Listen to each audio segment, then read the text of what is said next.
racial, sexual, and religious chauvinism to rabid nationalist fervor are beginning not to work. This is who I am and whether I'm good or bad or achieving or not, all that's learned along the way. Just a ride. We can change it anytime we want.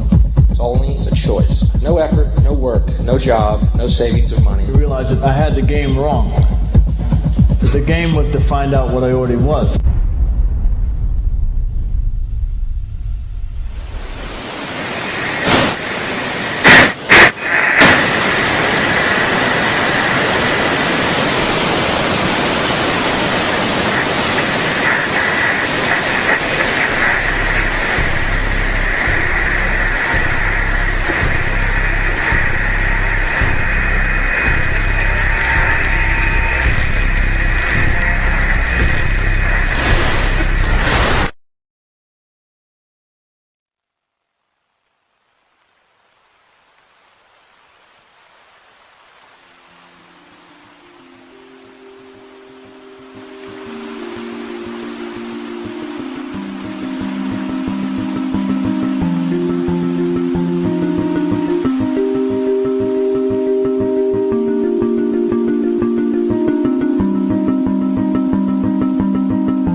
We were saying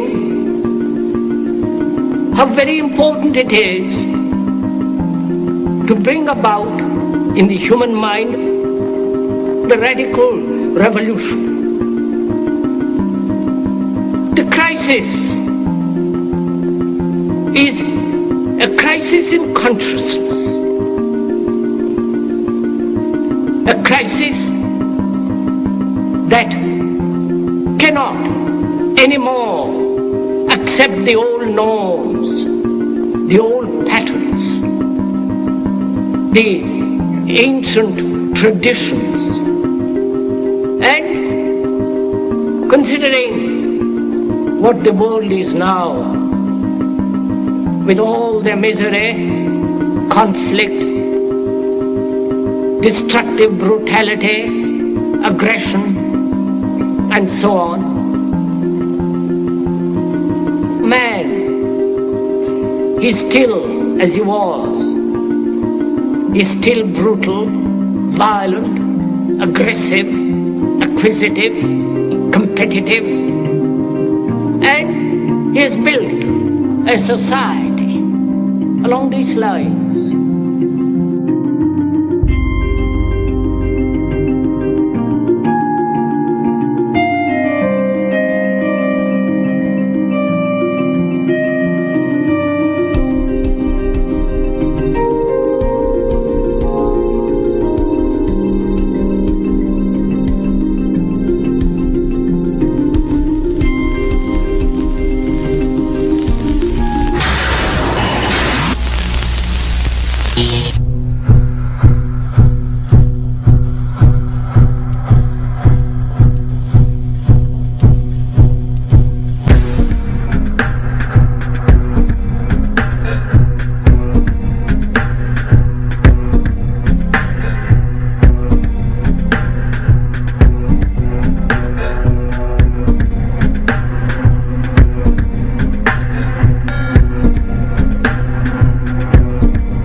Society today is composed of a series of institutions. From political institutions, legal institutions, religious institutions, to institutions of social class, familial values, and occupational specialization. It is obvious the profound influence these traditionalized structures have in shaping our understandings and perspectives. Yet, of all the social institutions we are born into, directed by, and conditioned upon, there seems to be no system as taken for granted and misunderstood as the monetary system. Taking on nearly religious proportions, the established monetary institution exists as one of the most unquestioned forms of faith there is. How money is created, the policies by which it is governed, and how it truly affects society are unregistered interests of the great majority of the population.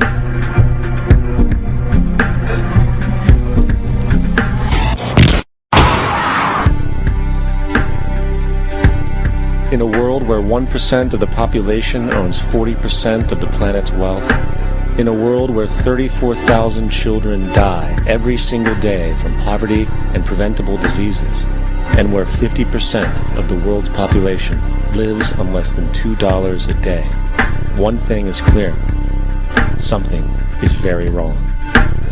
And whether we are aware of it or not, the lifeblood of all of our established institutions, and thus society itself, is money.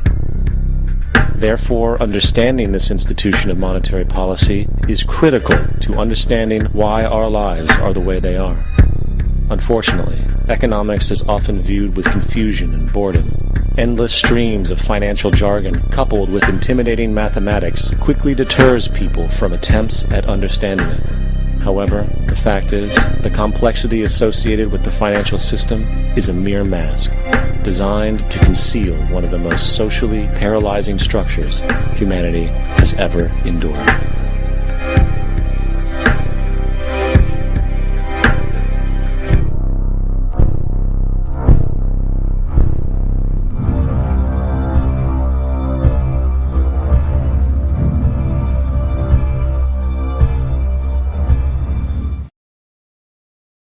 A number of years ago, the Central Bank of the United States, the Federal Reserve, produced a document entitled Modern Money Mechanics. This publication detailed the institutionalized practice of money creation as utilized by the Federal Reserve and the web of global commercial banks it supports. On the opening page, the document states its objective. The purpose of this booklet is to describe the basic process of money creation in a fractional reserve banking system. It then proceeds to describe this fractional reserve process through various banking terminology, a translation of which goes something like this. The United States government decides it needs some money, so it calls up the Federal Reserve and requests, say, $10 billion. The Fed replies, saying, sure, we'll buy $10 billion in government bonds from you. So the government takes some pieces of paper, paints some official-looking designs on them, and calls them treasury bonds. Then it puts a value on these bonds to the sum of $10 billion and sends them over to the Fed. In turn, the people at the Fed draw up a bunch of impressive pieces of paper themselves, only this time calling them Federal Reserve notes, also designating a value of $10 billion to the Fed. The Fed then takes these notes and trades them for the bonds. Once this exchange is complete, the government then takes the $10 billion in Federal Reserve notes and deposits it into a bank account. And upon this deposit, the paper notes officially become legal tender money, adding $10 billion to the U.S. money supply. And there it is. $10 billion in new money has been created. Of course, this example is a generalization, for, in reality, this transaction would occur electronically, with no paper used at all. In fact, only 3% of the U.S. money supply exists in physical currency. The other 97% essentially exists in computers alone. Now, government bonds are, by design, instruments of debt, and when the Fed purchases these bonds, with money it essentially created out of thin air, the government is actually promising to pay back that money to the Fed. In other words, the money was created out of debt. This mind-numbing paradox of how money or value can be created out of debt or a liability will become more clear as we further this exercise. So, the exchange has been made and now $10 billion sits in a commercial bank account. Here's where it gets really interesting. For as based on the fractional reserve practice, that $10 billion deposit instantly becomes part of the bank's reserves, just as all deposits do. And regarding reserve requirements, as stated in modern money mechanics, a bank must maintain legally required reserves equal to a prescribed percentage